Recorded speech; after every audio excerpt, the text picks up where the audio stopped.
नमस्कार दोस्तों, मैं हिमांशु त्यागी आप सभी का केसीजी के ऑनलाइन प्लेटफॉर्म पर स्वागत करता हूं और उम्मीद करता हूं कि आप सभी बहुत अच्छे होंगे। नाउन की सीरीज चल रही है जिसमें हमने स्टार्टिंग से लेकर के अभी तक जितने भी चीज़ें देखी, अ, उसके बाद में सिर्फ 2 पोर्शन मुझे लगता है बाकी हैं। एक है आपका नाउन जेंडर और उस एक है उसके बाद में आपका नाउन का केसेस। जैसे नाउन का एक ऑब्जेक्टिव केस होता है और एक आपका सब्जेक्टिव केस होता है और एक होता है आपका नाउन का पजेसिव केस, जहाँ से बहुत ज़्यादा क्वेश्चंस एग्जाम में आते हैं। चलिए फिर यहाँ पर हम लोग देखने वाले हैं। अच्छा, नाउन के केस देखने से पहले मुझे लगता है कि जो डिफरेंस अंतर हम लोग देख रहे थे लास्ट वाली क्लास में, तो वो कुछ अंतर बाकी थे आपके। जैसे कॉज रीजन में अंतर हमने जाना था कि जो हैपनिंग एक्शंस होते हैं जो अपने आप हो जाते हैं नेचुरली, उनके पीछे कॉज होते हैं, और जो डूइंग एक्शंस होते हैं जिनको हम करते हैं तो उनके पीछे रीजंस होते हैं। एक हमने होम में और हाउस में अंतर जाना था, ठीक है, और कस्टमर्स क्लाइंट में हमने अंतर देखा था, शेड शैडो में अंतर देखा था। तो ये अंतर कुछ हो गए थे और इसके बाद कुछ थोड़े से अंतर भी और भी बाकी हैं। तो एक बार जरा इनको पूरा कर लें। चलिए।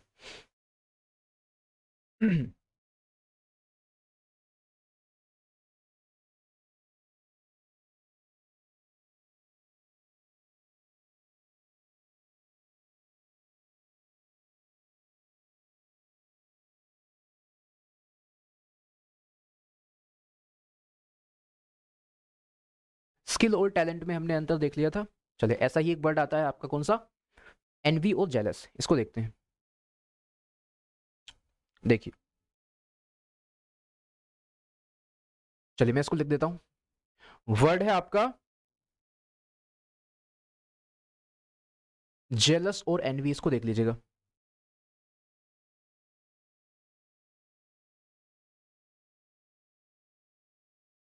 देखो, एक वर्ड है आपका यहां पर देखिएगा, एक वर्ड है E N V Y, envy. और उसी में एक वर्ड है आपका जेलसी, JEALOUSY, जेलसी।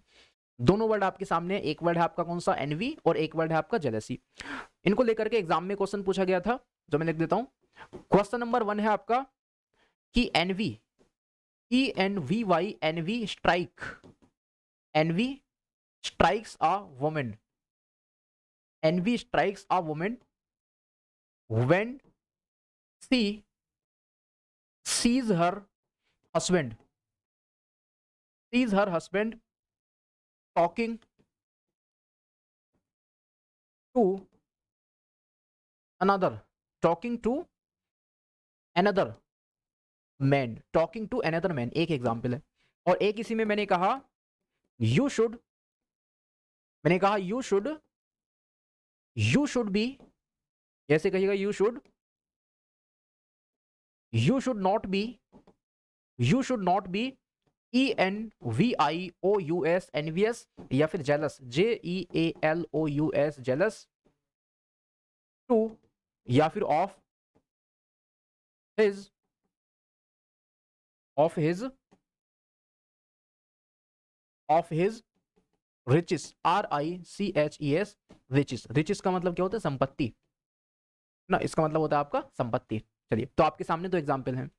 सबसे पहले एक बार अंतर जान लीजिएगा। ये वर्ड एग्जाम में अक्सर कई बार पूछा गया कि एक वर्ड होता है आपका एनवी, और एनवी का मतलब भी वही होता है, किसी से घृणा करना, और एक वर्ड होता है आपका जेलसी। जेलसी का मतलब भी सेम ही होता है, किसी से घृणा करना। लेकिन दोनों में अंतर क्या होता है, ऐसे समझिएगा। अगर आप किसी भी पर्सन से आप घृणा करते हैं। अब घृणा करने की दो वजह हो सकती हैं। एक तो यह है कि आप के पास में कोई सामान है और आप चाह रहे हैं कि वो सामान आपसे छिन ना जाए, मतलब आपको अपना सामान, अपनी वस्तु को खोने का डर है। तो अगर अपनी वस्तु को खोने के डर की वजह से आप उस पर्सन से नफरत करते हैं, आपको लगता है कि वो पर्सन आपसे उस सामान को छीन लेगा, तो वहां पर आप यूज करते हैं किस चीज का? जेलसी का। और अगर कहीं पर ऐसा होता है कि भाई आप सामने वाले के किसी सामान को देख करके ये सोचते हैं कि भाई ये सामान जो सामने वाले के पास में है ये मेरे पास में होना चाहिए था, तो उसको बोलते हैं एनवी। ठीक है, तो सिंपल हो गया कि भाई किसी दूसरे की वस्तु को पाने के लिए, किसी दूसरे की वस्तु को पाने के लिए उस दूसरे पर्सन से जो हम लोग घृणा करते हैं, जलते हैं, उसको बोलते हैं जेलसी। और अ, मतलब उसको बोलते हैं एनवी। और अपना कोई भी सामान खोने के डर की वजह से, अपना कोई भी सामान खोने के डर की वजह से, अब इस वजह से कि सामने वाला पर्सन आपसे उस सामान को छीन ना ले, तो आप उस पर्सन से जलते हैं, उसको बोलते हैं जेलसी। ठीक है, तो जेलसी का मतलब अपना सामान खोने का डर, और एनवी का मतलब दूसरे की कोई भी वस्तु को पाने की इच्छा, ये होता है। तो आप देखो जरा, एनवी का मतलब, एनवी का मतलब क्या होता है? इसका मतलब होता है दूसरे व्यक्ति इसका मतलब होता है दूसरे व्यक्ति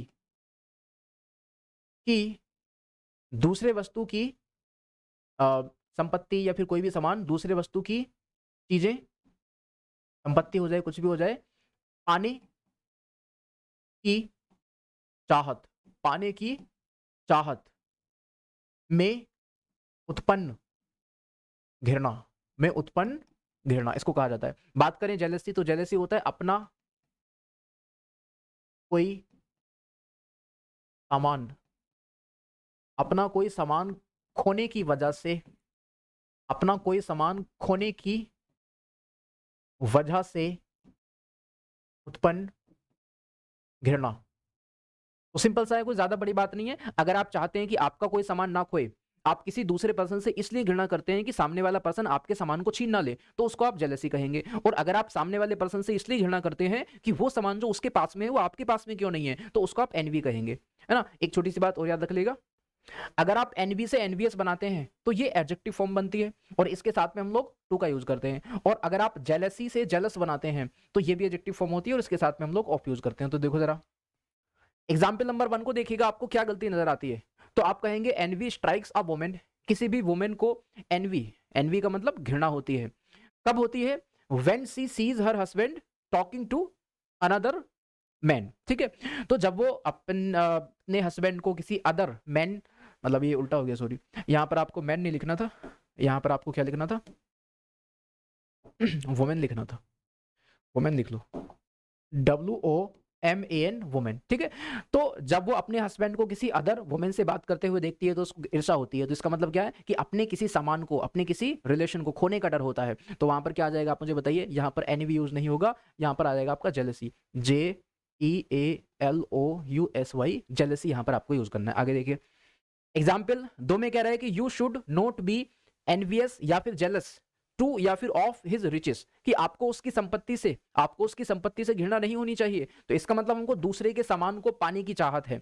तो ऐसे में क्या आता है, जब किसी दूसरे व्यक्ति के सामान को पाने की चाहत होती है तो वहां पर यूज करते हैं हम लोग एनवी, और एनवी से बना है एनवीएस, तो यहां पर आप यूज करिएगा एनवीएस। और एनवी के साथ में हम लोग क्या लगाते हैं, ट्रू लगाते हैं। और जेलस के साथ में क्या लगाते हैं, ऑफ लगाते हैं। तो यहां पर आपको बोलना पड़ेगा you should not be you should not be envious to his riches, कि आपको उसकी संपत्ति से जो है घृणा नहीं होनी चाहिए। चलो आगे देखेंगे, इसके बाद में अगला है, चलो नेक्स्ट वर्ड आपके सामने क्या है, मैरिज और वेडिंग। तो ये भी बेसिक सा है, पूछा जाता है, इसको भी आप एक बार समझ लो। मैं लिख देता हूं मैरिज और वेडिंग। तो एक वर्ड है आपका मैरिज और एक है वेडिंग, देख लो जरा। एक वर्ड आपके सामने आया मैरिज, और वैसे ही एक वर्ड आपके सामने आया वेडिंग, WEDDING, वेडिंग। चलो पहले एक बार समझ लेते हैं। देखिए पहले मैं वो क्वेश्चन लिखता हूं जो एग्जाम में पूछा गया था। जैसे मैंने कहा कि will attend I will attend the I will attend the marriage, I will attend the marriage function, I will attend the marriage function of my friend, of my friend next week, next week. तो ये question को देखिए ध्यान से, ये वही question जो exam में पूछा गया था, मैंने एज इट इज यहां पर कॉपी किया। तो आप देखिएगा I will attend the marriage function of my friend next week, कि मैं अगले वीक अपने दोस्त की जो मैरिज का फंक्शन है उसको अटेंड करूंगा। तो आपके दिमाग में यहाँ पर क्वेश्चन आएगा कि भाई अगर इसमें कोई एरर है, कोई गलती है, तो जो हम समझने वाले हैं मैरिज और वेडिंग में अंतर उन्हीं में हो सकता है, ठीक है। तो आप देखिएगा पहले एक बार अंतर जान लो कि मैरिज में और वेडिंग में क्या अंतर होता है। सिंपल सा अंतर है, मैरिज का मतलब होता है वो रिलेशन जो आपके और आपकी वाइफ के बीच में है, ठीक है, मतलब वो एक लॉन्ग टर्म चलने वाला रिलेशन होता है। और अगर हम बात करें वेडिंग की, तो वेडिंग का मतलब फंक्शन। जैसे मान लो कि भाई शादी का फंक्शन कितने दिन होता है, 1 दिन हो, 2 दिन हो, 3 दिन हो, तो ये जो फंक्शन होता है जो केवल एक सेरेमनी होता है, सेरेमनी मतलब उत्सव, उत्सव होता है, केवल समारोह, मतलब एक दिन, 2 दिन, 3 दिन का फंक्शन होता है, तो इसी को कहा जाता है वेडिंग। और बात करें मैरिज की, तो ये 1 दिन 2 दिन का फंक्शन नहीं है, ये क्या है, ये एक अवस्था का नाम है, ये एक रिलेशन का नाम है जो एक पर्सन और उसकी वाइफ के बीच में होता है, ठीक है। तो अगर उस रिलेशन की बात करी जाए तो वहां पर आप क्या लगाएंगे, मैरिज। और अगर उस फंक्शन की बात करी जाए जो 1 दिन 2 दिन 3 दिन चलने वाला फंक्शन है, जिस फंक्शन को अटेंड हम लोग करने जाते हैं, तो उसी फंक्शन का मतलब क्या होता है, वेडिंग होता है। देखो जरा मैं 3 एग्जाम्पल लिखता हूँ, 4 एग्जाम्पल। अगर आप बात करें हम लोग किस चीज की, मैरिज की, तो ये क्या है, इट इज अ स्टेट, ये एक अवस्था है, इट इज अ स्टेट, ठीक है, ये एक अवस्था होती है। या कह सकते हैं कि भाई ये एक रिलेशनशिप भी कह सकते हैं, क्या है, रिलेशनशिप, रिलेशनशिप, रिलेशनशिप, ठीक है। तो दो पर्सन के बीच में जो रिलेशन है, ठीक है, वो मैरिज है, या फिर जो उनके चलने वाला, जो लॉन्ग टर्म चलने वाला एक रिलेशन है, जो एक तरीके से कह सकते हैं अवस्था का नाम है, कि भाई एक अवस्था है बैचलर की, उसकी शादी नहीं हुई है, और एक अवस्था है उसकी शादी हो गई है, तो एक अवस्था है, फंक्शन नहीं है। और अगर हम बात करें फंक्शन वेडिंग की, तो ये क्या है, it is a function, it is a function, ये होता है फंक्शन, ठीक है जी। तो ये बात समझ लीजिएगा, अगर बात हो रही है किस चीज की, अगर बात करी जा रही है फंक्शन की, तो फंक्शन के सेंस में क्या लगाना, वेडिंग, और अगर बात करी जा रही है किस चीज की, एक अवस्था के नाम की, तो वहां पर क्या लगाना है आपको, मैरिज लगाना है। आगे देखो, एग्जाम्पल नंबर 2 मैंने कहा एग्जाम्पल नंबर 2 मैंने कहा, this is his and her, this is his and her marriage, या फिर वेडिंग, मैरिज या फिर वेडिंग सर्टिफिकेट, मैरिज या फिर वेडिंग सर्टिफिकेट, शादी का सर्टिफिकेट है। और एक मैंने कहा, डियर मैरिज, डियर मैरिज या फिर वेडिंग, डियर मैरिज या फिर wedding lasted only 2 years, only 2 years, ये बताइएगा। और एक मैंने कहा चार में चार मैंने कहा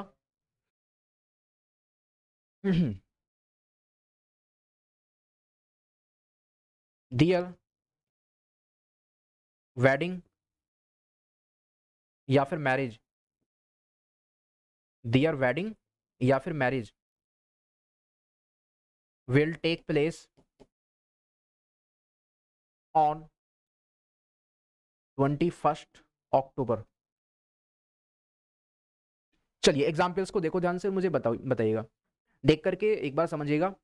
आपके सामने 4 एग्जाम्पल हैं। फर्स्ट में मैंने कहा कि I will attend the marriage function of my friend next week. तो अगर मैं अपने दोस्त की शादी जो होने वाली है, अगर मैं उसको अटेंड करूंगा, तो इसका मतलब उस फंक्शन को अटेंड किया जाएगा, जो 1 दिन का 2 दिन का फंक्शन होगा। तो यहाँ पर बात उस अवस्था की नहीं हो रही है। अगर आप किसी पर्सन की शादी में जाते हैं, तो इसका मतलब बेसिकली आप उस फंक्शन में जाते हैं, जो 1 दिन 2 दिन का फंक्शन होता है। तो यहाँ पर आप मुझे बताइएगा गलती क्या है। तो आप कहेंगे यहाँ पर मैरिज यूज ना होकर के यहाँ पर क्या होगा, वेडिंग यूज होगा, WEDDING वेडिंग, पहले एग्जाम्पल में गलती। और ये एज इट इज क्वेश्चन है जो एग्जाम का पूछा गया है, एसएससी का, CGL। एक और एग्जाम्पल देखो जरा, दूसरा तो आप कहेंगे this is his and her marriage या फिर वेडिंग सर्टिफिकेट, कि ये उनकी शादी का सर्टिफिकेट है। तो शादी का सर्टिफिकेट होने का मतलब क्या है भाई, उनकी शादी हुई है, जो वो जिस अवस्था में है उसका एक सर्टिफिकेट है। तो ये कोई 1 दिन 2 दिन के फंक्शन की बात नहीं हो रही कि भाई उनकी शादी में 3 दिन का फंक्शन हुआ था, इस बात का सर्टिफिकेट है। ये सर्टिफिकेट क्या है, उनकी अवस्था का नाम है। तो सर्टिफिकेट किसका होता है, तो ये होता है आपका किस चीज का, मैरिज का। तो यहाँ पर यूज होगा आपका मैरिज, ठीक है।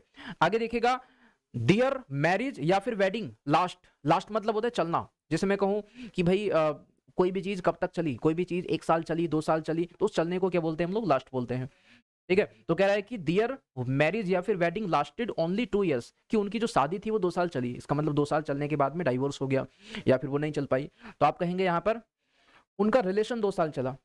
भाई यहाँ पर 2 साल चलने का मतलब वो फंक्शन की बात नहीं हो रही कि वो फंक्शन 2 साल चला होगा। यहाँ पर जो उनका रिलेशन था, कि शादी का जो रिलेशन में वो लोग बंध गए थे, वो 2 साल चला, केवल उसके बाद में डाइवोर्स हो गया, नहीं चल पाया। तो आप कहेंगे यहाँ पर बात हो रही है किस चीज की, वेडिंग की, सॉरी मैरिज की। आगे मैंने कहा कि दियर वेडिंग या फिर marriage will take place on 21 October. तो आप कहेंगे 21 अक्टूबर को अगर होने वाला है, तो ये फंक्शन की बात हो रही है भाई। 21 अक्टूबर को फिक्स किया गया कि वो इस दिन होगा, तो क्या होगा, फंक्शन होगा। तो यहां पर आप लगाएंगे क्या, वेडिंग, ठीक है। और एक क्वेश्चन देखिए, एक और मैं बता देता हूं। अगर मैंने कहा एग्जाम्पल नंबर 5 मैंने बोला आपसे, तो 5 मैंने कहा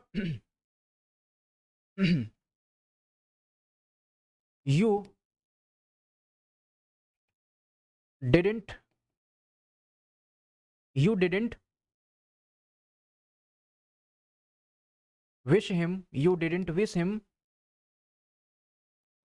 his dash anniversary, ANNIVERSARY, anniversary. ठीक है, ये तो अक्सर हम लोग वैसे भी यूज करते हैं। ठीक है, एनिवर्सरी होती है तो एनिवर्सरी मतलब वर्षगांठ जो साल में एक बार आती है। तो आप कहेंगे कि भाई ये जो एनिवर्सरी होती है ये उस दिन में हम लोग मनाते हैं जो एक दिन शादी हुई थी। ठीक है, तो यहाँ पर हम लोग वेडिंग एनिवर्सरी का यूज करते हैं, वेडिंग। ठीक है, ये तो नॉर्मली हम लोग बोलते हैं वेडिंग एनिवर्सरी, ये आप देख लीजिएगा एक बार, वेडिंग एनिवर्सरी। आगे बढ़ जाओ इसके बाद में। तो ये हमने जाना कि भाई वेडिंग का मतलब फंक्शन और मैरिज का मतलब क्या है, वो स्टेट, वो अवस्था या फिर आपका वो रिलेशन की बात होती है। आगे देखो एक और है।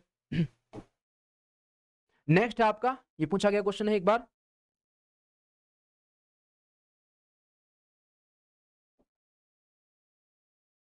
चलो मैं इसको लिख देता हूं। ये क्वेश्चन आपका पूछा गया है, पहले देखिए जरा कि there is a cow, there is a cow, there is a cow sitting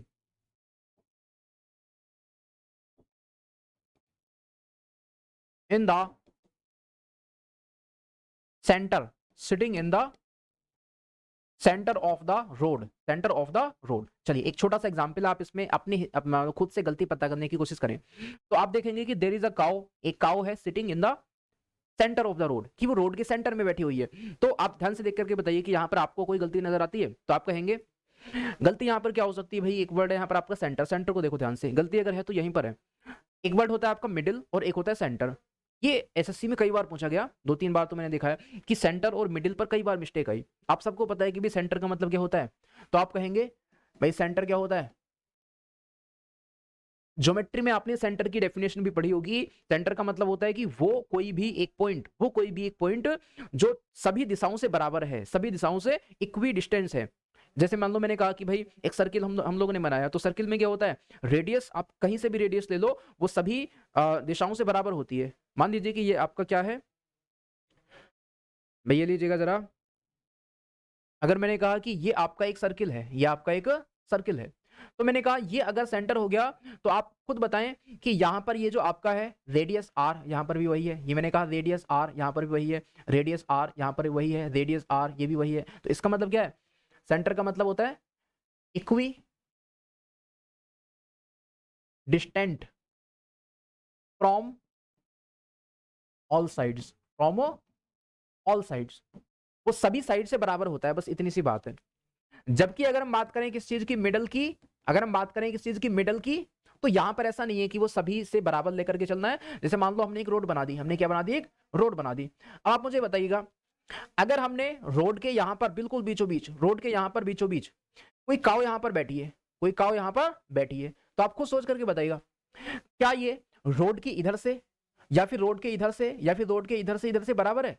तो ये बराबर नहीं है। यहां से तो बराबर हो सकता है, यहां से बराबर हो सकता है, लेकिन इस साइड से और इस साइड से तो बराबर नहीं है। तो ये सेंटर नहीं है, ये मिडल है। ऐसे में क्या बोलना है आपको, मिडल बोलना पड़ेगा। तो गलती वही है कि यहां पर आप लगा दो, सेंटर को हटा करके मिडल यूज करना है। तो छोटी सी बात है कि भाई अगर अगर वो सभी दिशाओं से अगर वो बराबर है, तब वो एक तरीके से क्या होता है आपका, सेंटर होता है। अदरवाइज अगर वो बराबर नहीं है, तो ऐसे में आप उसको मिडल बोला करें, सेंटर नहीं। तो ये गलती पूछी जाती है एसएससी में, कई बार पूछी गई है। और देखो जरा इसके बाद में एक और आता है कजन। तो ये बेसिक्स है, आप सबको पता होगा, पहले से इसको बता देता हूं।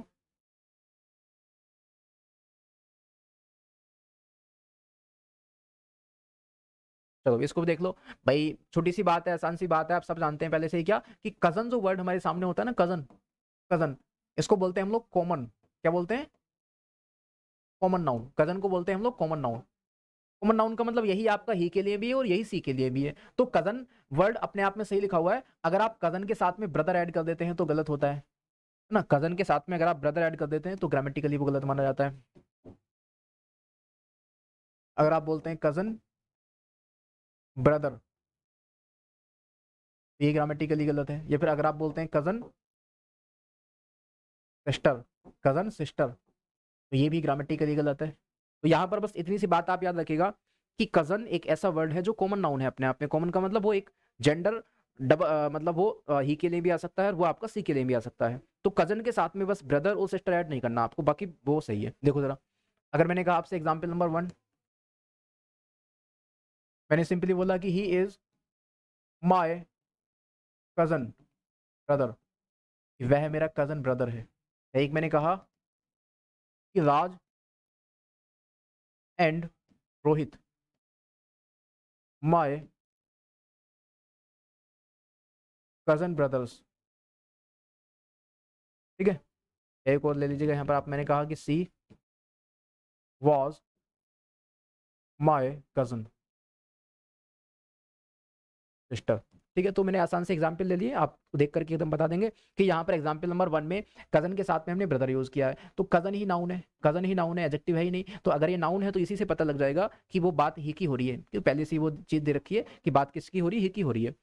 स्पोकन में कुछ लोग बोलते हैं, अगर आप चाहें तो स्पोकन में आप कजन ब्रदर कजन सिस्टर का यूज किया भी जाता है, तो वहां पर कोई आप बोलने की वजह से आपके मार्क्स नहीं कटेंगे एग्जाम में भाई। वहां पर ऐसा नहीं है कि आपने कजन ब्रदर बोल दिया या फिर कजन सिस्टर बोल दिया तो आपका सिलेक्शन रुक जाएगा, आपके मार्क्स नहीं मतलब आपके मार्क्स जो है कट जाएंगे, ऐसा नहीं। वहां पर आप चाहें तो बोल दो, कोई दिक्कत वाली बात नहीं है, लोग बोलते भी हैं, लेकिन यहाँ पर ग्रामेटिकली वो गलत माना जाता है। तो यहाँ पर क्या होगा, ब्रदर हटा देना है। एग्जाम्पल नंबर 2 में Raj and Rohit, Raj and Rohit are, Raj and Rohit are my cousin brothers. तो आप कहेंगे यहां पर दो है, कजन के साथ में ब्रदर सिस्टर तो आएगा ही नहीं, ये बात तो पहले से हमको पता है, तो ये तो खैर हटाना ही है। लेकिन बात क्या है कि यहां पर दो पर्सन है, राज और रोहित, दो है तो यहां पर नाउन है, अब इसमें एस लगा दें तो ये हो जाएगा राज एंड रोहित माय कजन्स, इस तरीके से बोलना है। नेक्स्ट में आपके सामने सी वॉज माय कजन सिस्टर, वही गलती यहां पर भी है, तो यहां पर सिस्टर हटा दो, ये सी से क्लियर हो जाएगा कि वो बात किस चीज की हो रही है, गर्ल की हो रही है, ठीक है। तो कजन के साथ में आपको ब्रदर या फिर सिस्टर का यूज कभी नहीं करना है, ये ग्रामेटिकली गलत होता है। क्यों गलत होता है, क्योंकि कजन वर्ड अपने आप में कॉमन जेंडर होता है, कॉमन जेंडर का मतलब वही मैस्कुलिन भी है और वही आपका फेमिनिन भी है। तो आप इस तरीके से इसको देख लीजिएगा एक बार। आगे देखो अगला वर्ड क्या है आपका, सेविंग अकाउंट, ये भी पूछा जाता है। तो देखो अगला आप देखिएगा, अगर मैंने आपसे कहा वर्ड यहां पर आप नोट कर लो, मैंने बोला सेविंग, SAVING, सेविंग अकाउंट, या फिर एक वर्ड मैंने बोला सेविंग अकाउंट, या एक वर्ड मैंने आपसे बोला सेविंग अकाउंट्स, या एक मैंने कहा आपसे लास्ट में savings accounts.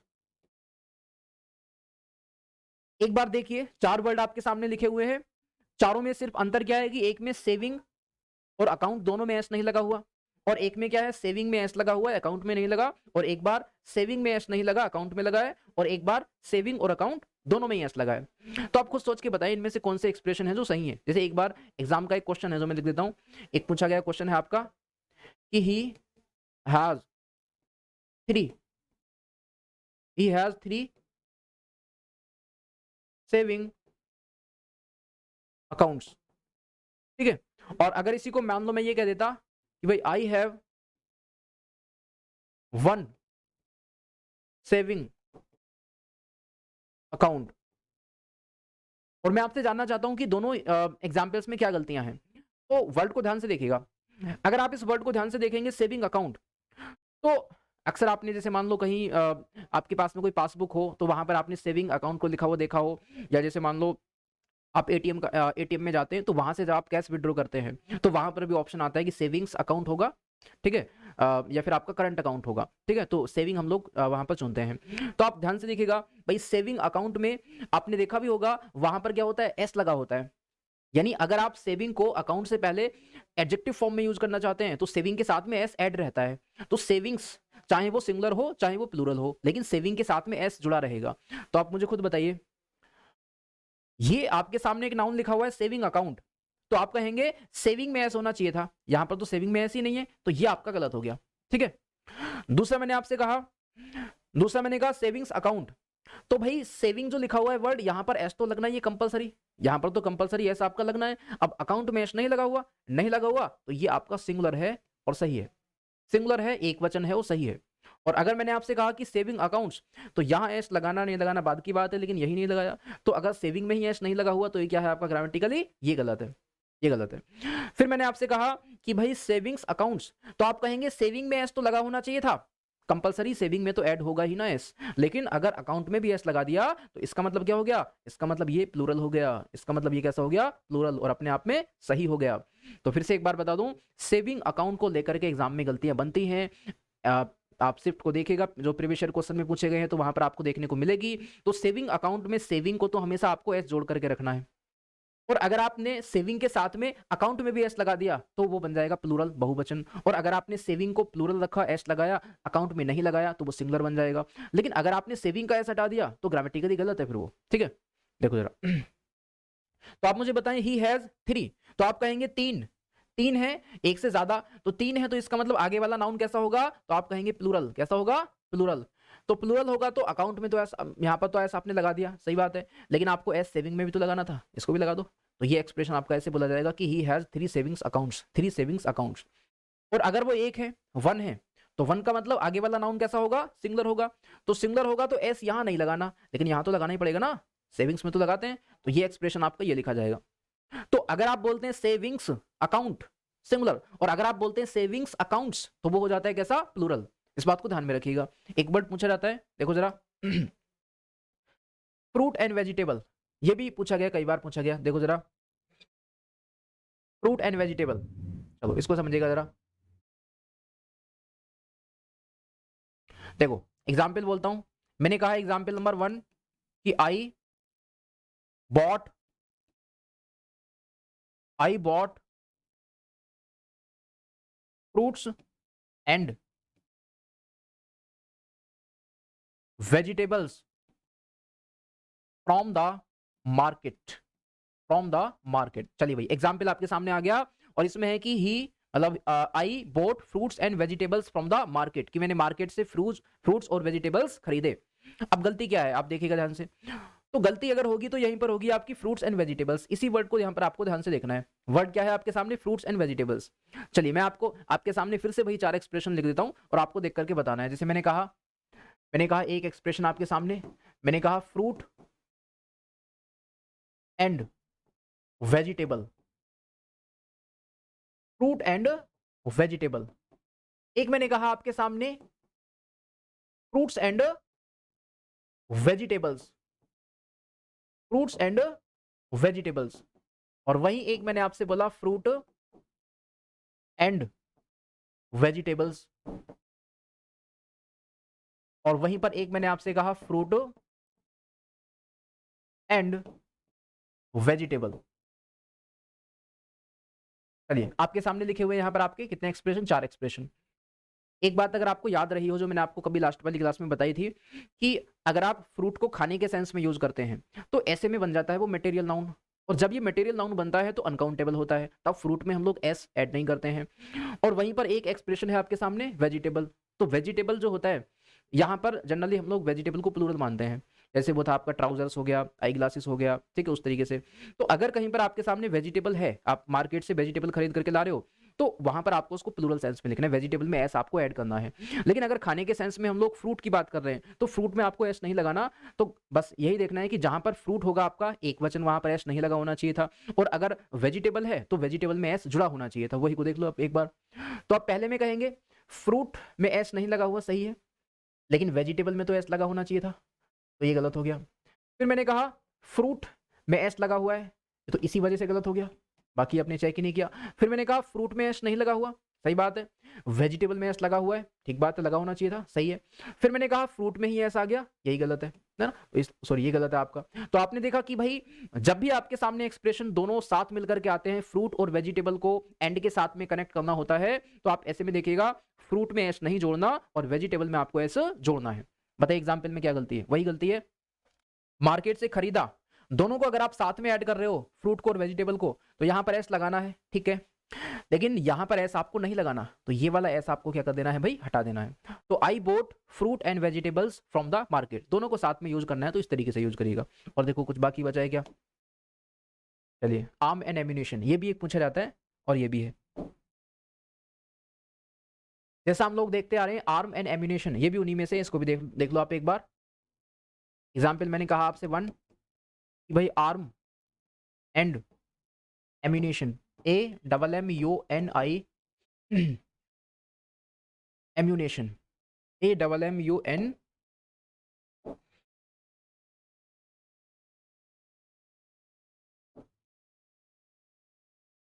Nation, ammunition. Arms and ammunition is not allowed here, is not allowed here. चलिए एग्जाम्पल को देखें ध्यान से। हाँ यहाँ पर आई है, इसको आई कर लो ना, ये वाला आई है, ये आई है। अब एग्जाम्पल्स को आप ध्यान से देखो। एग्जाम्पल में कहा है कि भाई arm and ammunition is not allowed here, ठीक है। तो आप कहेंगे यहाँ पर गलती अगर है तो इसी पार्ट में होगी, क्योंकि पढ़ना हमको यही है। तो आपके सामने लिखा हो क्या है आपका, आर्म एंड एम्यूनेशन। तो इस बात को ध्यान से देखिएगा। सबसे पहले अंतर समझ लो भाई, आर्म का मतलब क्या होता है।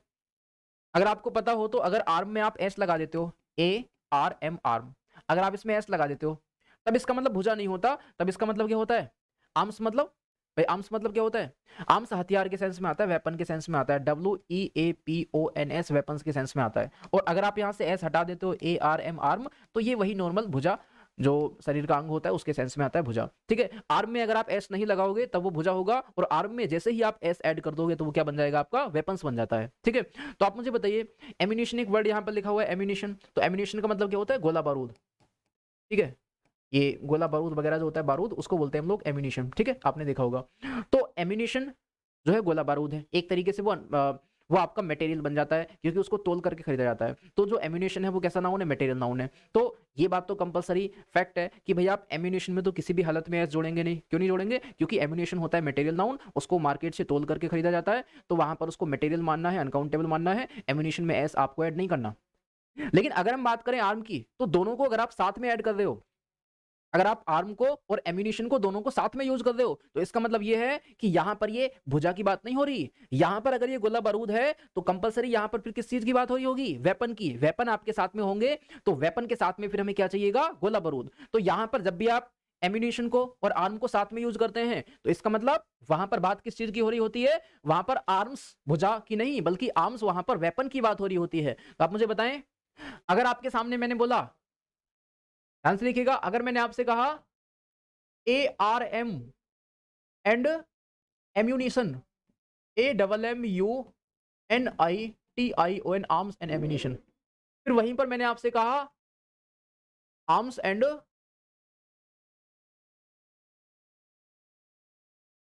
एम्यूनिशंस, और वहीं पर मैंने आपसे कहा आर्म्स एंड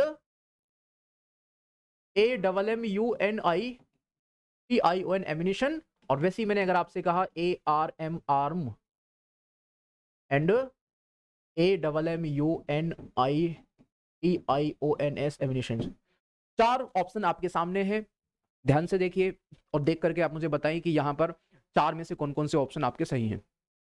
इसी को समझते हुए आप बताएंगे कि यहाँ पर क्या गलती है। तो आप कहेंगे एग्जाम्पल नंबर 1 में आर्म एंड एम्यूनेशन। एम्यूनेशन तो आपका अनकाउंटेबल नाउन है, गोला बारूद मटेरियल नाउन, तो यहाँ तो एस लगाना नहीं है, ठीक है। तो जहां पर भी आपको एम्यूनेशन में एस लगा रखा है उसको तो गलत कर दो। तो यहाँ पर एम्यूनेशन में एस लगा रखा है, गलत हो गया। यहाँ पर एम्यूनेशन में एस लगा रखा है, गलत हो गया। अब देखिएगा यहाँ पर एम्यूनेशन में तो एस नहीं है, लेकिन आर्म में तो एस होना चाहिए था ना। आर्म का मतलब भुजा और आर्म्स का मतलब वेपन, तो यहाँ पर इसमें एस है ही नहीं, यहाँ पे एस होना चाहिए था, ये भी गलत हो गया। तो यहाँ पर आर्म में एस नहीं होना चाहिए, सही बात है, और सॉरी एम्यूनेशन में एस नहीं होना चाहिए और आर्म में एस होना चाहिए, तो यही एक्सप्रेशन आपका सही है। तो सिंपल सी बात है भाई, जब भी कहीं पर आप दोनों एक्सप्रेशन को, दोनों वर्ड को साथ में यूज करेंगे, आर्म को और एम्यूनेशन को, तो ध्यान दीजिएगा वहां पर एम्यूनेशन होता है अनकाउंटेबल नाउन, वहां पर एस या एस ऐड नहीं होता क्योंकि वो मटेरियल होता है। और अगर बात करें आर्म की, तो आर्म का मतलब भुजा और आर्म्स का मतलब वेपन, तो वहां पर एस तो आपको यूज करना पड़ेगा ही पड़ेगा। तो बताओ गलती क्या है, एम्यूनेशन में एस नहीं है, सही बात है, पर यहां पर आपको आर्म में एस यूज करना चाहिए था। तो आर्म्स एंड एम्यूनेशन, और यहां पर आप लगा लो आर, यहां पर आप लगा लो आर, ठीक है। तो ये आपका एग्जाम्पल हो गया, अंतर आपने समझ लिया अच्छे से। अब देखो इसके बाद में कुछ और है क्या, हाँ जी एक और भी है, इंडियन फोर्स। तो ये आप सबको पता ही है, वैसे कोई बड़ी बात नहीं है, फिर भी आप एक बार देख लो। जैसे मैंने कहा his son wants to join Indian force, FORC force. पता है भाई एग्जाम्पल में क्या गलती है, बेसिक सी छोटी सी आसान सी गलती है। पहली बार शायद आपको देखने के बाद में समझ में ना आए, लेकिन आप देखोगे ध्यान से तो आपको पता लग जाएगा। गलती वही है, बेसिक सी गलती, आप सब जानते हैं कि भाई एक वर्ड होता है आपका कौन सा, एक वर्ड कौन सा होता है, फोर्स, FORC फोर्स। इसका मतलब क्या होता है, साइंस में पढ़ा होगा, बल। और बात करते हैं अगर FORCES फोर्सेस, तब इसका मतलब बल नहीं रहता। अब यहाँ पर सेंस बदल जाता है, फोर्स में जैसे ही आप एस ऐड कर देते हैं तो इसका मतलब क्या हो जाता है, सेनाएं। इसका मतलब क्या हो जाता है, सेनाएं, थल सेना, वायु सेना, जल सेना, ये हो जाता है। ठीक है, तो यहां पर अगर आप मुझे खुद बताइए, आप मुझे खुद बताएं, आपको लिखना है इंडियन, आपको लिखना है इंडियन, ठीक है, तो आप इंडियन फोर्स की बात कर रहे हैं, मतलब इंडियन फोर्स का मतलब चाहे वो थल सेना हो, वायु सेना हो, जल सेना हो, लेकिन अगर वो इंडियन फोर्स है, ठीक है, तो वहां पर वो बल की बात नहीं हो रही, वहां पर सेनाओं की बात हो रही है, तो यहां पर आपको क्या यूज करना पड़ेगा, इंडियन फोर्स नहीं बल्कि इंडियन फोर्स में आपको एस भी ऐड करना पड़ेगा, तो ये एक्सप्रेशन सही माना जाएगा आपका, इंडियन फोर्सेस। तो क्या गलती है, आप देखिए एग्जाम्पल को ध्यान से और मुझे बताएं, तो आप कहेंगे गलती क्या है। अगर वो इंडियन फोर्स ज्वाइन करना चाहता है तो फोर्सेस यहां पर आपको बोलना पड़ेगा, है ना, यहां पर आप ऐसे देख लो, यहां पर आपको इसकी जगह पर क्या बोलना पड़ेगा, FORCES, फोर्सेस। तो उम्मीद करता हूं कि ये भी आपने अच्छी तरीके से समझ लिया होगा कि भाई इंडियन फोर्स की अगर बात करी जाती है तो इंडियन फोर्सेस बोलना होगा, क्यों, क्योंकि फोर्स का मतलब बल और फोर्सेस का मतलब सेनाएं की बात होती है। और वैसे हमने जाना आर्म्स और एम्यूनेशन की, अगर हम बात करें तो एम्यूनेशन को सिंगुलर रखना है और आर्म में आपको एस लगाना है। वेजिटेबल और फ्रूट की बात करें तो फ्रूट में एस नहीं लगाना और वेजिटेबल में आपको एस लगाना है, ठीक है। सेविंग अकाउंट की बात करें तो अकाउंट में एस लगाओगे तो सिंगुलर, और अकाउंट से मतलब अकाउंट में एस लगाओगे तो प्लूरल, और अगर एस हटा दोगे तो सिंगुलर। कंपलसरी सेविंग में तो आपको एस ऐड करना ही पड़ेगा, तो सेविंग्स अकाउंट सिंगुलर और सेविंग्स अकाउंट्स प्लूरल, इस तरीके से देखना है। और कुछ है क्या, देखो जरा। अच्छा, जेंडर।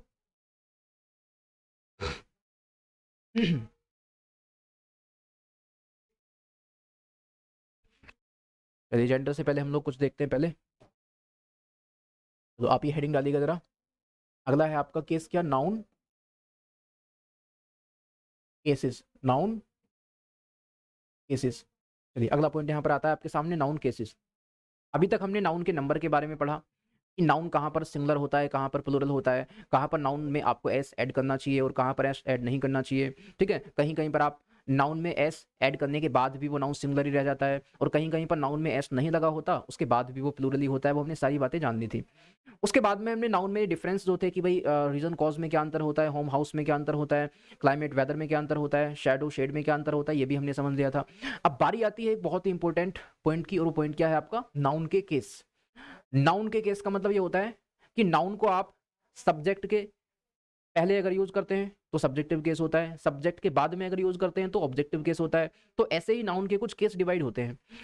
अब सब्जेक्टिव केस ऑब्जेक्टिव केस से तो ज्यादा एरर कभी एग्जाम में पूछी नहीं जाती। एग्जाम में जो ज्यादा क्वेश्चन पूछे जाते हैं तो वो पूछे जाते हैं आपके कहाँ से, नाउन का एक केस होता है जिसका नाम होता है पॉजिटिव केस, ठीक है। तो पॉजिटिव केस का मतलब जब किसी दूसरे पर अधिकार दिखाया जाए।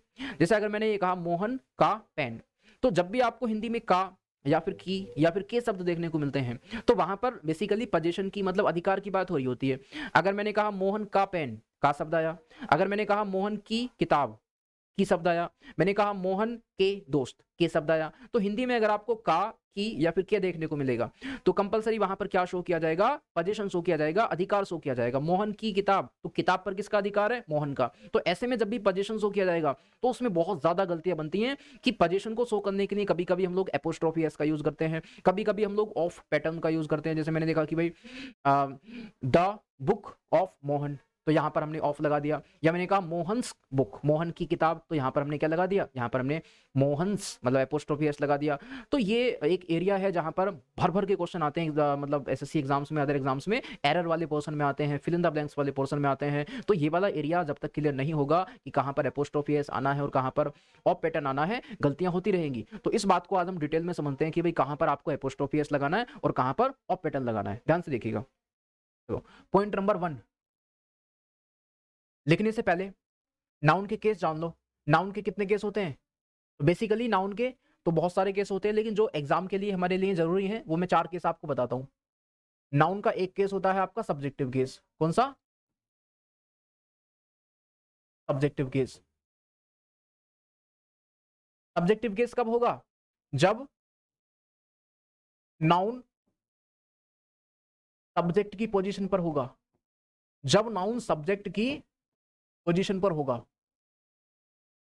अगर सब्जेक्ट की पोजीशन पर नाउन हो गया तो कंपलसरी वो केस कौन सा बन जाएगा आपका, सब्जेक्टिव केस। कभी कभी आप देखोगे तो इसी का एक दूसरा नाम भी होता है, नॉमिनेटिव केस बोलते हैं। क्या बोलते हैं, नॉमिनेटिव केस। तो सब्जेक्टिव केस का ही दूसरा नाम क्या होता है आपका? नॉमिनेटिव केस होता है, इसी को बोलते हैं। या फिर एक नाउन का दूसरा केस होता है आपका कौन सा? Objective case. कौन सा? Objective case. कौन सा होता है भाई? Objective case. ये दो भागों में बटा होता है, क्योंकि हम इस बात को जानते हैं कि ऑब्जेक्ट आपके दो प्रकार के होते हैं, स्टार्टिंग में हमने जाना था। एक होता है डायरेक्ट ऑब्जेक्ट और एक होता है इनडायरेक्ट ऑब्जेक्ट। तो डायरेक्ट ऑब्जेक्ट में वो नाउन जो वाक्य में डायरेक्ट ऑब्जेक्ट की जगह पर आता है, उसका नाम दिया जाता है एक्यूजेटिव केस। क्या नाम दिया जाता है? Accusative case. और अगर वो इनडायरेक्ट ऑब्जेक्ट की जगह पर आता है तो उसका नाम दिया जाता है क्या? Dative case. क्या नाम? Dative case. तो ध्यान से फिर समझो भाई, नाउन का वो केस जो ऑब्जेक्टिव केस के नाम से जाना जाता है वो कब होगा? जब नाउन किसी भी वाक्य में ऑब्जेक्ट की जगह पर आएगा, तभी तो वो ऑब्जेक्टिव केस होगा। और हमें यह भी पता है कि भाई ऑब्जेक्ट दो हिस्सों में डिवाइड होता है, एक डायरेक्ट ऑब्जेक्ट होता है और एक इनडायरेक्ट ऑब्जेक्ट होता है। तो अगर मैं लिख देता हूं, अगर वो डायरेक्ट ऑब्जेक्ट की जगह पर आएगा, डायरेक्ट ऑब्जेक्ट, या फिर यहां पर अगर वो इनडायरेक्ट ऑब्जेक्ट, इनडायरेक्ट ऑब्जेक्ट, तो फिर से एक बात समझ लो कि अगर वाक्य के अंदर नाउन ऑब्जेक्ट की पोजीशन पर आता है और वो भी कौन से वाले? डायरेक्ट ऑब्जेक्ट की पोजीशन पर आता है, तो ऐसे में आप कहेंगे उसको नाउन का कौन सा केस? Accusative case, direct. और अगर वो वाक्य के अंदर इनडायरेक्ट ऑब्जेक्ट की जगह पर आता है, इनडायरेक्ट ऑब्जेक्ट मतलब किसी का जवाब, पर्सन, तो वहां पर उसका जो केस होता है वो कौन सा होता है? Dative case. तो डेटिव केस का मतलब नाउन का वो केस जहां पर नाउन ऑब्जेक्ट की जगह पर आता है, कौन से वाले? इनडायरेक्ट। और एक्यूजेटिव केस का मतलब नाउन का वो केस जहां पर नाउन ऑब्जेक्ट की पोजीशन पर आता है, और वो भी कौन से वाले? कौन से वाले? वो होगा आपका डायरेक्ट ऑब्जेक्ट। ठीक है, तो डायरेक्ट ऑब्जेक्ट एक्यूजेटिव केस और इनडायरेक्ट ऑब्जेक्ट डेटिव केस, और सब्जेक्ट की पोजीशन पर आता है तो सब्जेक्टिव केस या फिर नॉमिनेटिव केस। तो देखो जरा, और एक आता है आपका तीसरा, उसका नाम होता है पजेसिव केस। कौन सा केस? Possessive case. और इसी का दूसरा नाम होता है जेनेटिव केस। कौन सा होता है? Generative case. इसको जेनेटिव केस के नाम से जानते हैं।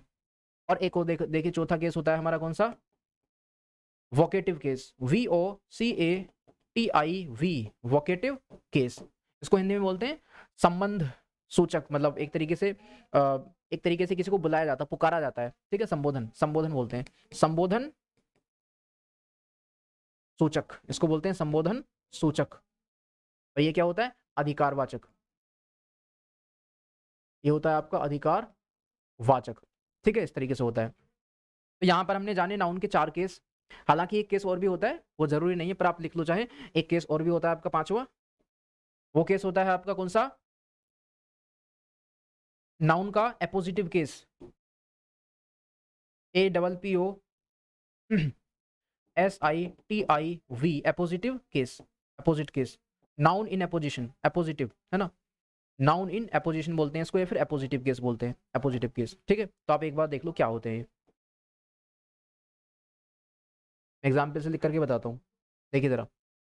एपोजिटिव केस के बारे में जान लो, ये क्या होता है? जब एक नाउन, जब एक नाउन नाउन के आगे आकर, जब एक नाउन नाउन के आगे आकर, जब एक नाउन नाउन के आगे आकर, जब एक नाउन नाउन के आगे आकर उसके बारे में कुछ बताए, उसके बारे में, उसके बारे में कुछ इंफॉर्मेशन ऐड करे, उसके बारे में कुछ इंफॉर्मेशन ऐड करे, उसके बारे में कुछ इंफॉर्मेशन ऐड करे, तो नाउन इन अपोजिशन भी कह सकते हैं उसको, noun in opposition, APPOSITION, noun in opposition, या फिर अपोजिटिव केस उसको बोलते हैं, नाउन इन अपोजिशन या फिर अपोजिटिव केस कहते हैं। तो एक बार करके समझ लेते हैं सारे केस को, एग्जाम्पल के थ्रू समझिएगा जरा। देखो जैसे जैसे मैंने कहा पहला एग्जाम्पल, मैंने कहा Ravi has helped Mohan, Ravi has helped Mohan. और एक एग्जाम्पल मान लो मैंने कहा आपसे कि भाई राकेश बॉट अ पेन। चलो, तो दोनों एग्जाम्पल आपके सामने हैं, आप देखो जरा ध्यान से। एग्जाम्पल नंबर 1 को देखिएगा, तो आप कहेंगे एग्जाम्पल नंबर 1 में ये आपकी क्या है? मेन वर्ब है ना, ये क्या है? मेन वर्ब है ना, मेन वर्ब, ठीक है। और मेन वर्ब से पहले जो हैज है ये क्या है, आप कहेंगे हेल्पिंग वर्ब, ठीक है।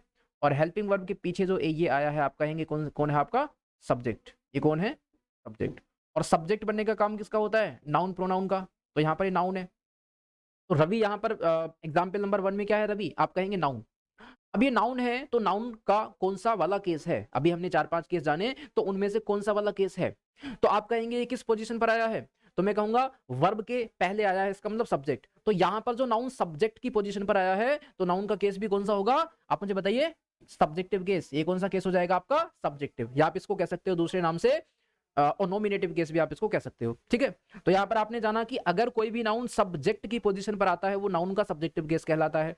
और वैसे ही आप मुझे बताएं वर्ब के आगे, वर्ब के आगे जो किसी का जवाब होता है ना, जैसे मैं कहूं किसी का जवाब जो होता है पर्सन ही होता है अक्सर।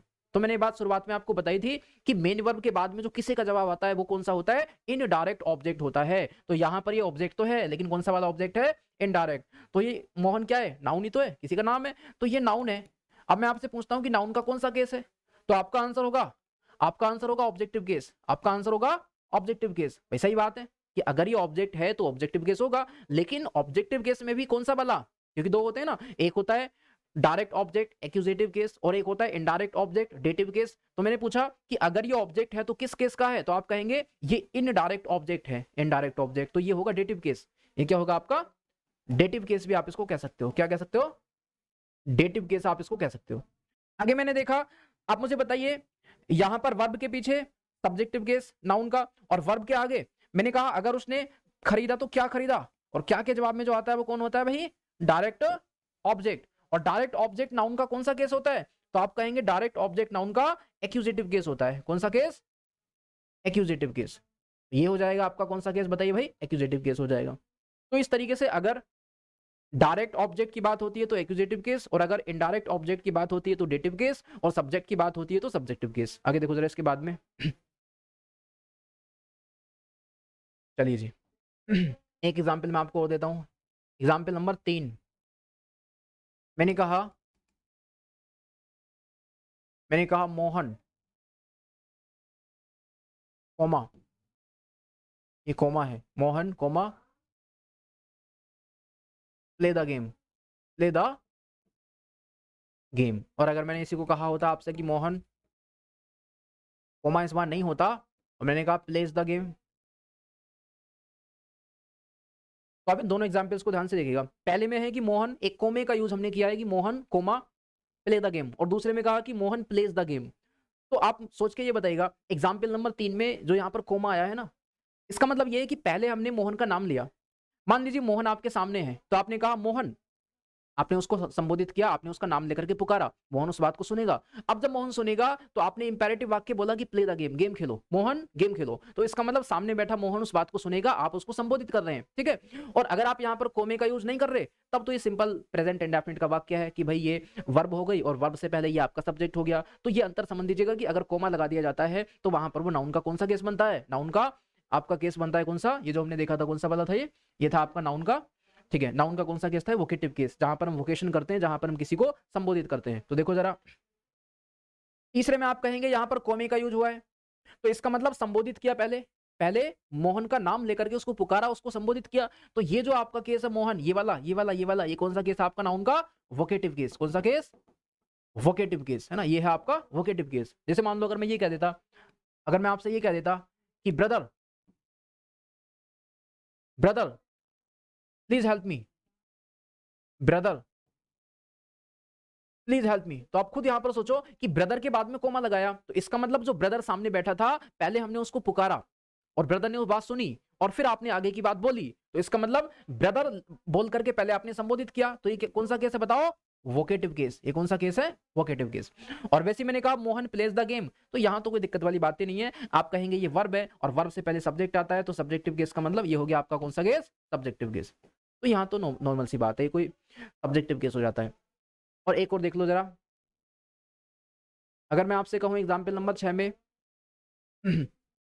मैंने कहा एग्जाम्पल नंबर 6 में कि भाई मैंने बोला क्या, मैंने बोला Raj my friend, Raj my friend is ill today. और एक और मैंने आपसे कहा कि भाई Delhi the capital of India, the capital of India, the capital of India, Delhi the capital of India is well known.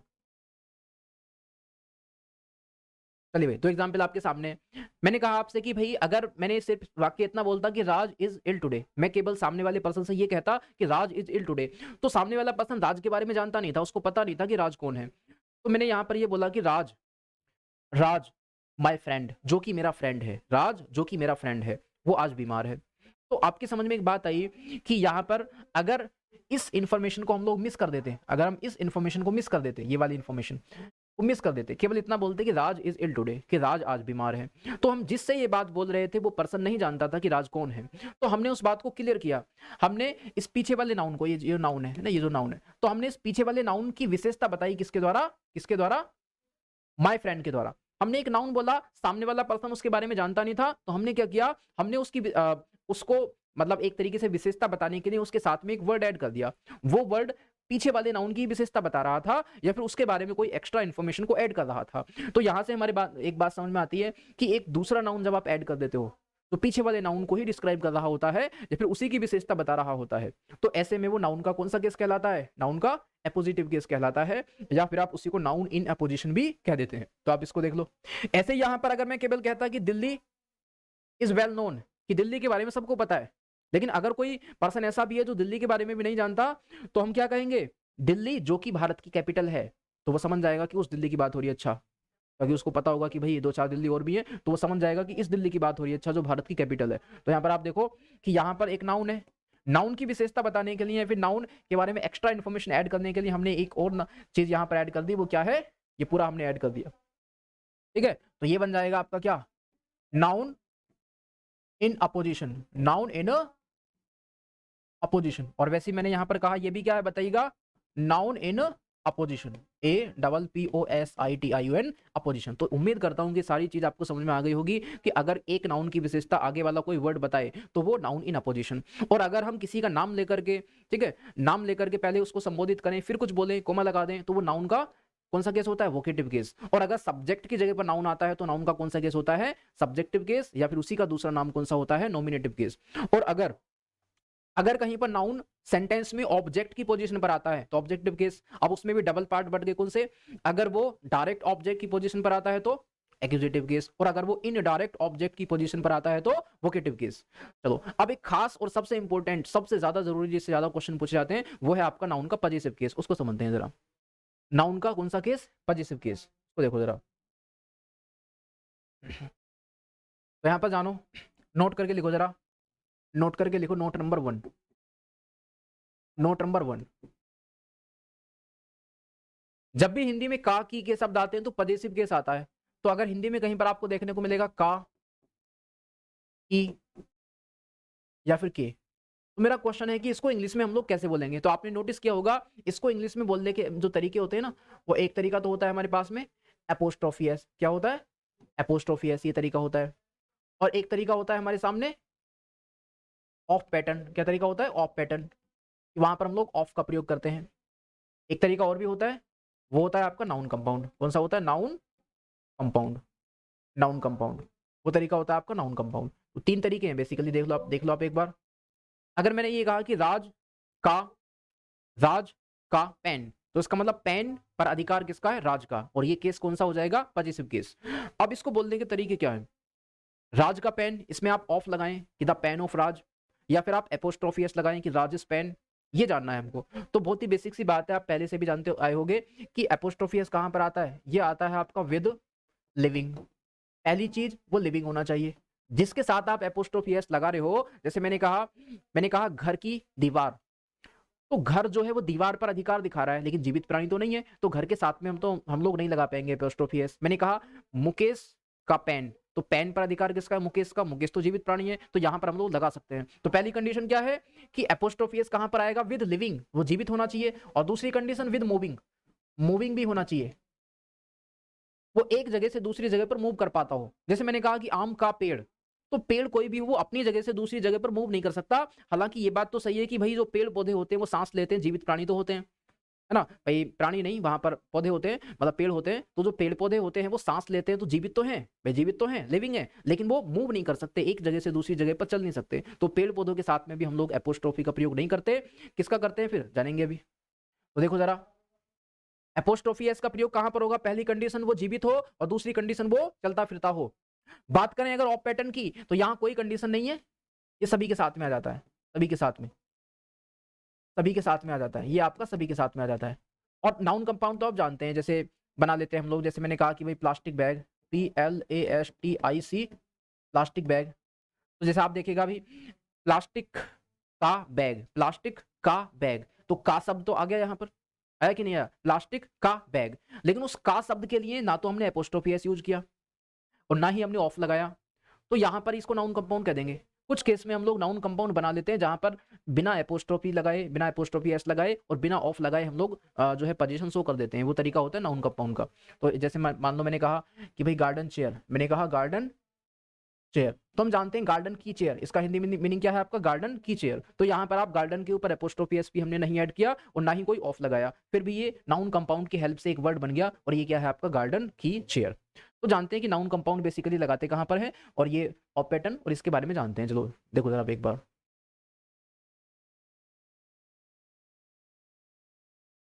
देखिए मैं आपके सामने कुछ एक एक्सप्रेशंस लिखता हूँ, पता करिएगा कौन सा गलत है और कौन सा सही है आपका। देखो जरा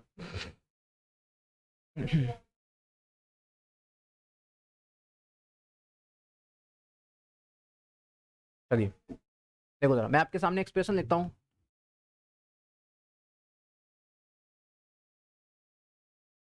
मैंने कहा जॉन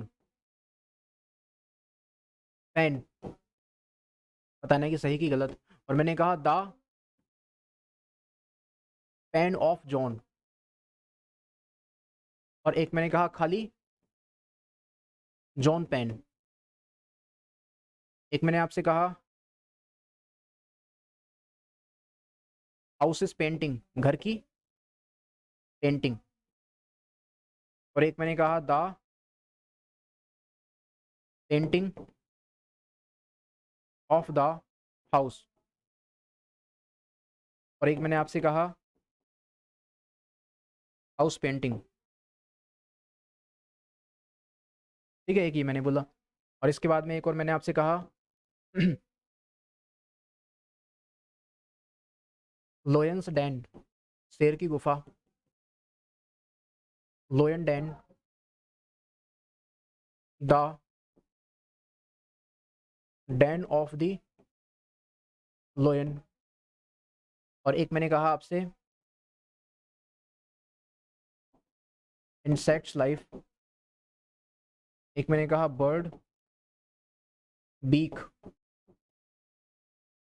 बर्ड बीक। और एक मैंने आपसे कहा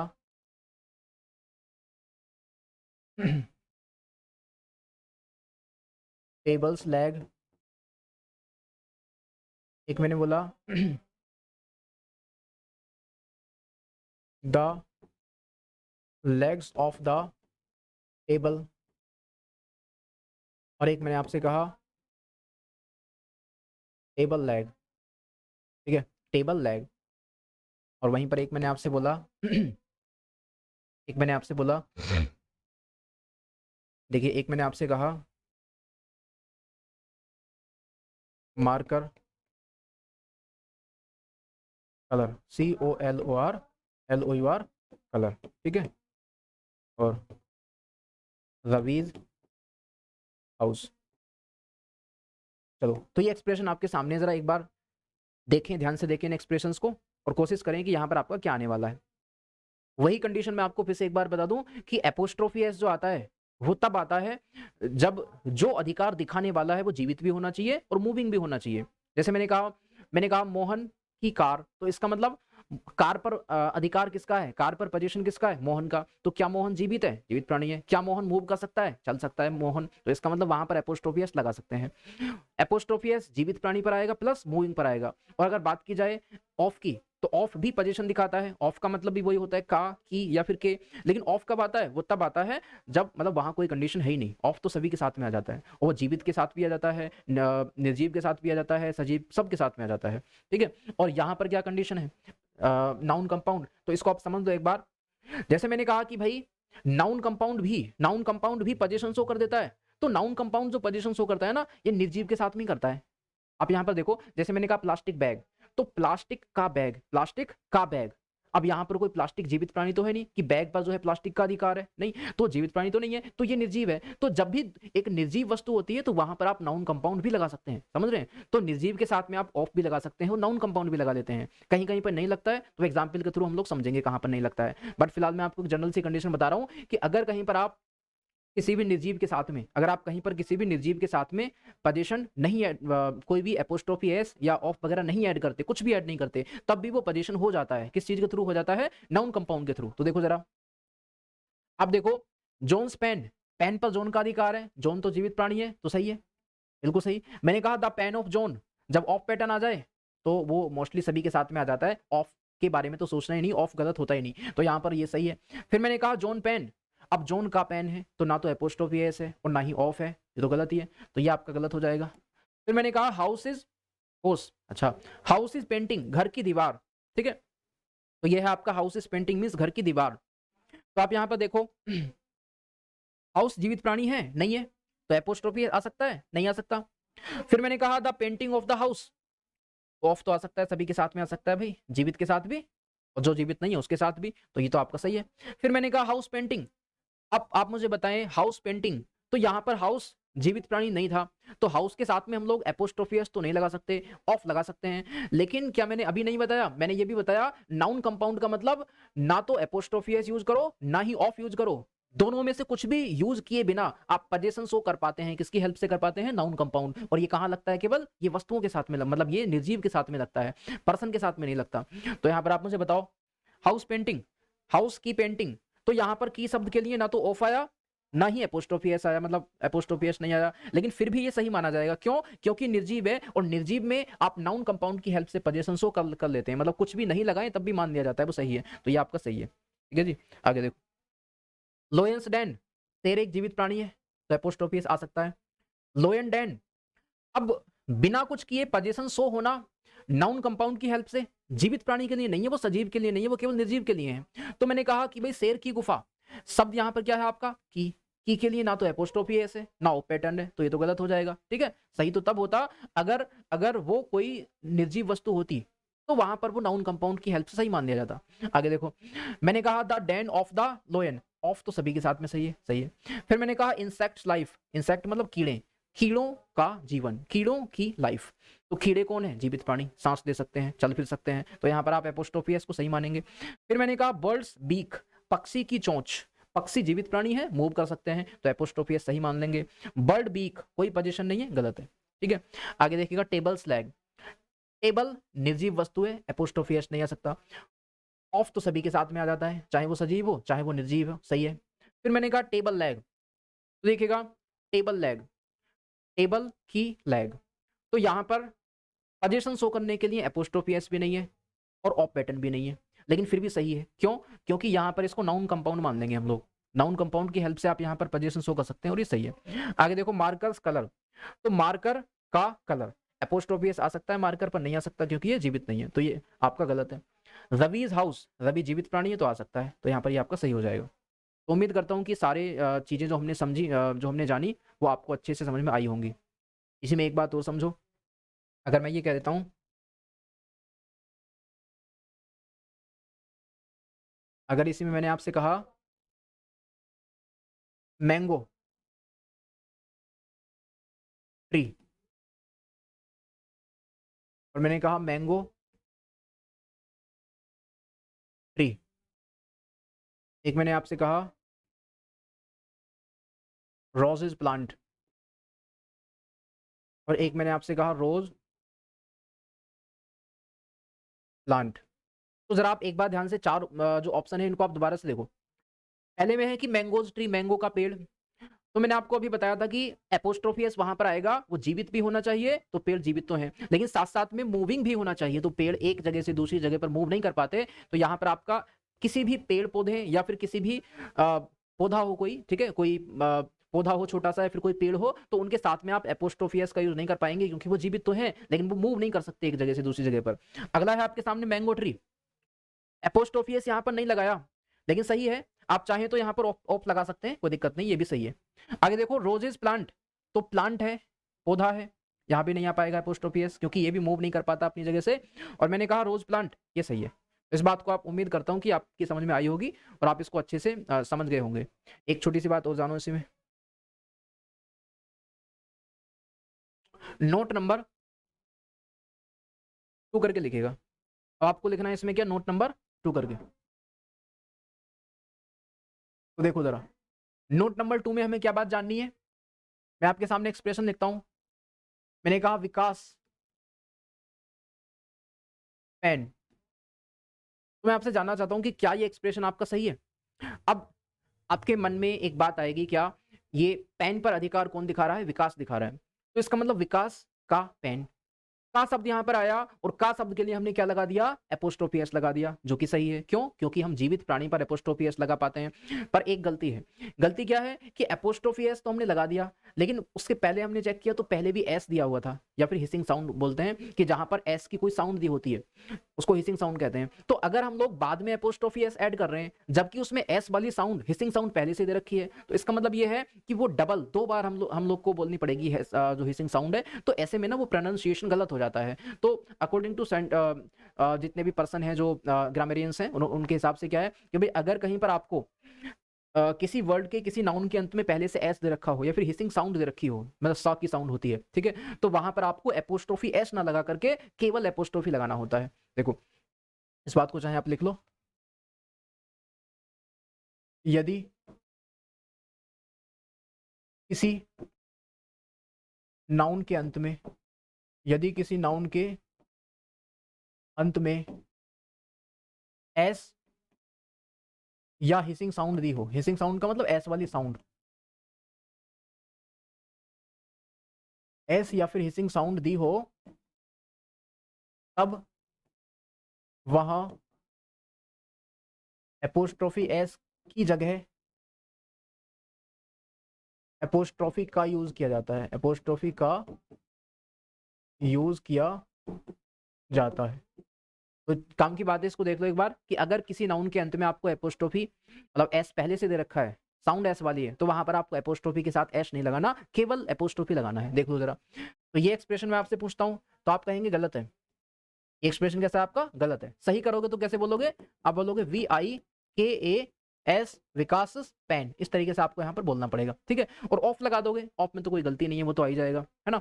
जैसे आपने मैथमेटिक्स में पढ़ी होगी, एक थ्योरम आती है, मैंने कहा पाइथागोरस,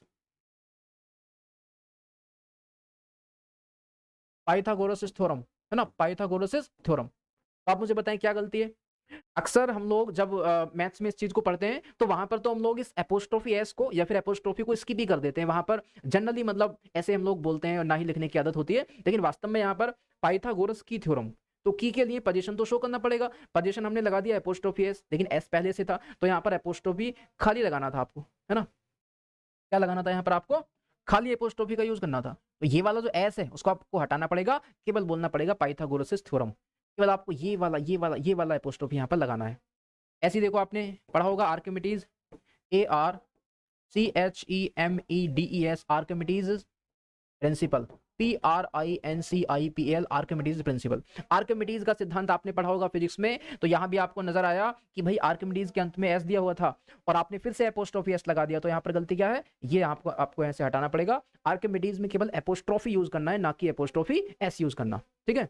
चलो तो ये बात बहुत काम की बात है, लेकिन ऐसा एक जगह हो जाता है, एपोस्ट्रोफी एस मतलब एस अंत में होने के बाद में भी एपोस्ट्रोफी एस आ जाता है, एक सिचुएशन है ऐसी, कहां पर है देखो मैं बताता हूं।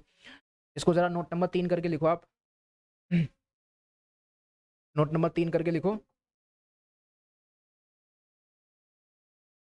नोट नंबर 3 करके लिखो। और नोट नंबर 3 है या चलिए वो नोट नंबर 3 लिखने से पहले, नोट नंबर 3 लिखने से पहले इसी में एक छोटी सी बात और ऐड कर लो। जैसे मैंने कहा, मैं कुछ एक्सप्रेशन पूछता हूँ, मैंने कहा boy school, boys school,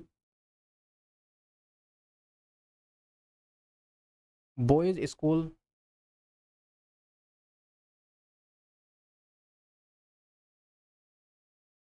boys school, boys school.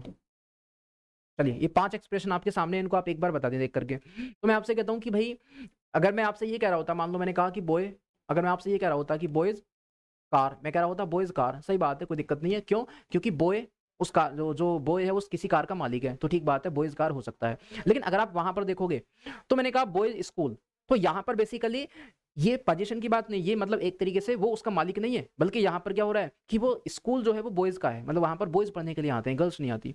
तो यहाँ पर हम ये कहना चाह रहे हैं लड़कों का स्कूल, वहां पर बेसिकली लड़के पढ़ने के लिए जाते हैं। तो आप मुझे बताएं कौन कौन से सही है।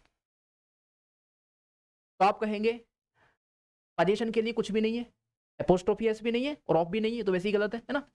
दूसरा मैंने कहा कि बॉयज स्कूल पोजीशन के लिए यहां पर भी कुछ नहीं है, तो ये भी गलत है। फिर मैंने आपसे कहा बॉयज स्कूल, अब ये सिचुएशन समझो, बॉय कैसा है आपका मुझे बताओ, सिंगुलर एक वचन, उस पर हमने एपोस्ट्रोफी एस लगा दिया और आगे हमने बोल दिया स्कूल, तो इसका मतलब लड़के का स्कूल।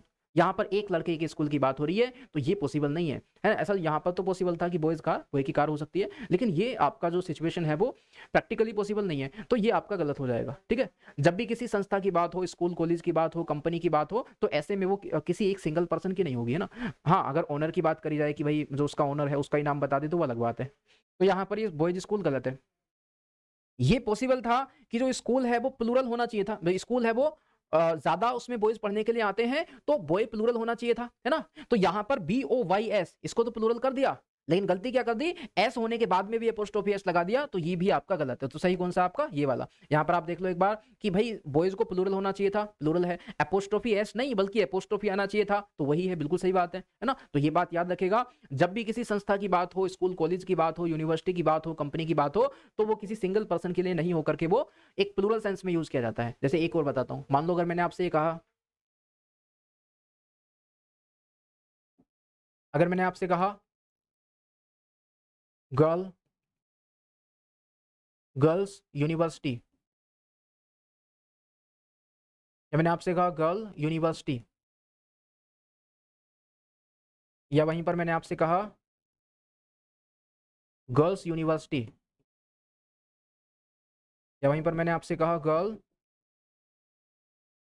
यूनिवर्सिटी, या मैंने आपसे कहा गर्ल यूनिवर्सिटी, अब फिर से वही 5 वही चीजें हैं जो वहां पर समझिए, तो मैंने प्रैक्टिस के लिए जस्ट आपको बताया, आप खुद से देख करके बताओ कौन सा सही है। तो आप कहेंगे यहां पर पोजीशन के लिए कुछ नहीं है, गलत। यहां पर आपका पोजीशन के लिए एपोस्ट्रोफी दिया है, सही बात है, और वो यूनिवर्सिटी किसी एक गर्ल की तो होगी नहीं, ठीक है, तो गर्ल को प्लूरल होना चाहिए था, प्लूरल है, सही बात है, और एस लगा हुआ है तो एपोस्ट्रोफी एस की जगह पर खाली एपोस्ट्रोफी आना चाहिए था, तो ये भी सही बात है। तो ये एक्सप्रेशन कैसा हो गया आपका, सही हो गया। मैंने कहा या तो पोजीशन ही नहीं है, गलत हो गया। और यहाँ पर बताइए, तो आप कहेंगे ये सिंगुलर गर्ल है, तो सिंगुलर मतलब एक गर्ल की यूनिवर्सिटी तो नहीं होगी ना, उस यूनिवर्सिटी के अंदर केवल एक ही लड़की जाए पढ़ने के लिए, तो यहाँ पर ये भी गलत हो गया। और फिर मैंने कहा ये प्लूरल है लेकिन साथ में एपोस्ट्रोफी एस लगा दिया, ये गलत हो गया। ठीक है, तो ये छोटी छोटी बातें आपको समझ में आनी चाहिए। एक और ऐसी पूछता हूं मैं आपसे, अगर मैंने आपसे कहा होता, अगर मैंने आपसे कहा होता इसी में, अगर मैंने आपसे कहा होता इसी में क्या, कि भाई man company, MANS, men's company,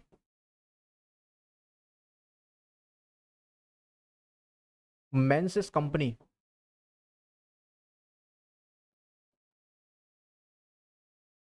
men's company. चलिए भाई यहाँ पे जरा देख करके बताइए कौन कौन से आपके सही हैं। तो आप कहेंगे पहले वाले में मैन की कंपनी है, तो यहाँ पर मैन पर तो कोई पोजीशन ही नहीं है, गलत है, एपोस्ट्रोफी एस नहीं है।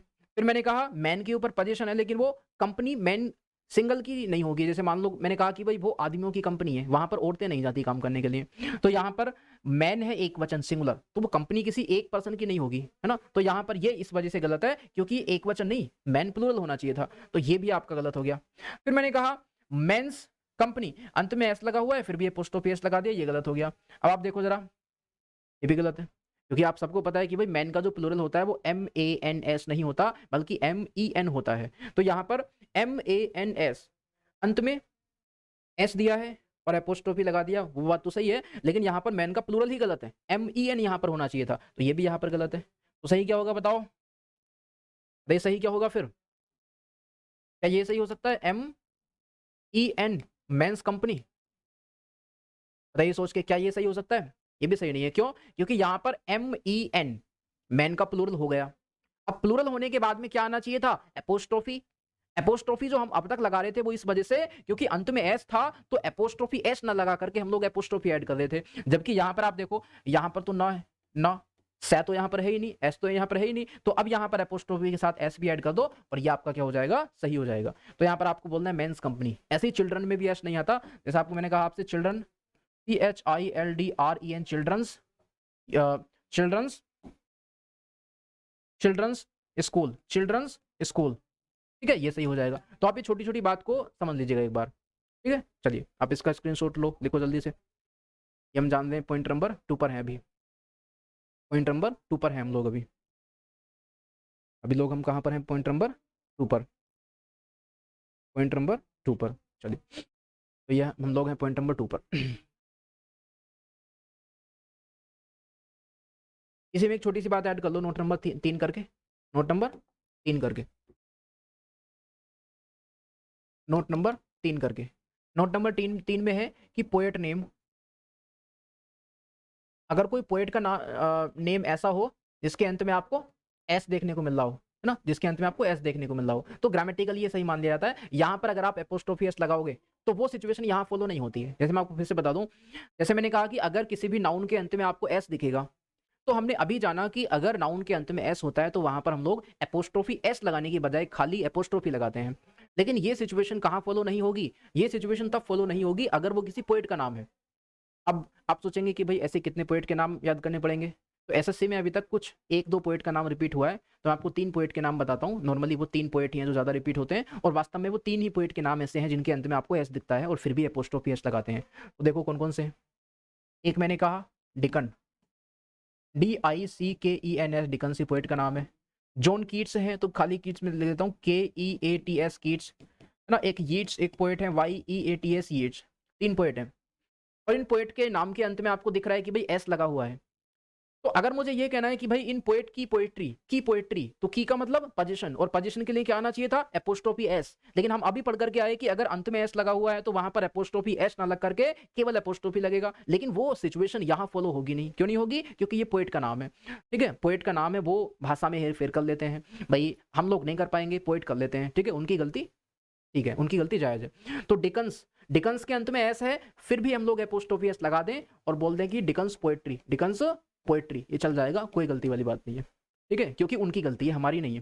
हमारी गलती नहीं चलेगी भाई, उनकी चल जाएगी। तो मैंने कहा कीट्स पोएट्री, कीट्स पोएट्री क्या हो सकता है? हो सकता है।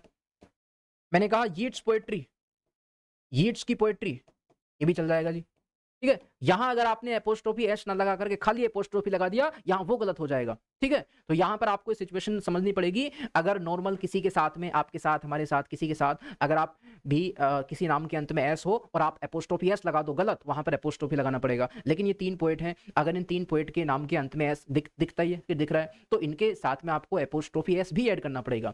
इनकी गलती चलती है, ठीक है जी। तो ये था, तो 3 यहाँ पर हमने जाने भाई आपके जो है 3 नोट हो गए। अब इन 3 नोट के बाद में मुझे लगता है कि 1 लेक्चर का या 2 लेक्चर का पोर्शन अभी आपका और बचा हुआ है, वो नाउन का पोर्शन खत्म हो जाएगा। फिर उसके बाद में हम लोग क्या करेंगे, नाउन की कुछ 100, 200, 300 क्वेश्चंस जो प्रीवियस ईयर के हैं, ठीक है, एरर से रिलेटेड या फिर फिल इन द ब्लैंक से रिलेटेड, उनकी हम लोग प्रैक्टिस कर लेंगे, ठीक है। तो आप अपना काम करते रहिएगा, आपका क्या काम है? रिवाइज करना और चीज़ों को प्रैक्टिस करना। जैसे ही खत्म होगा उसके बाद में हम लोग 100, 200, 300 क्वेश्चन की प्रैक्टिस करेंगे यहीं पर। ठीक है, तो मैं अपना काम कर रहा हूँ, आपको भी अपना काम करना है कि चीज़ों को अच्छे से रिवाइज करते हुए चलना है, क्योंकि नाउन में याद करने वाला एरिया ज़्यादा है। आपको भी पता है कि भाई जैसे मैंने बताया था कुछ नाउन जो प्लूरल ही होते हैं, तो वो कुछ नाउन थे जो आपको याद ही करने पड़ेंगे, कोई तरीका नहीं है। कुछ नाउन जो सिंगुलर ही होते हैं, याद ही करने पड़ेंगे। कुछ नाउन जो दिखते सिंगुलर हैं, होते प्लूरल हैं, याद ही करने पड़ेंगे। तो ये चीज़ें इसमें नाउन में थोड़ी याद करने वाली चीज़ें ज़्यादा हैं, ठीक है, प्रोनाउन में कम है। चलिए, तो उम्मीद करता हूँ कि ये जितनी भी चीज़ हमने अभी तक पढ़ी वो आपको अच्छे से समझ में आई होगी। और अगर कोई भी डाउट, कोई भी क्वेरी आपकी हो, या कोई पॉइंट जो है मैंने अच्छे से एक्सप्लेन ना किया हो, या आपको लगता है कि भाई इसकी इससे ज़्यादा एक्सप्लेनेशन अच्छी हो सकती है, या और कोई बात जो आप चाहते हैं, तो कमेंट सेक्शन में आप ज़रूर लिखिएगा, ठीक है। तो चलिए फिर मिलते हैं इसके बाद में अगली वीडियो में। धन्यवाद, थैंक यू वेरी मच, और कीप वॉचिंग। चलिए।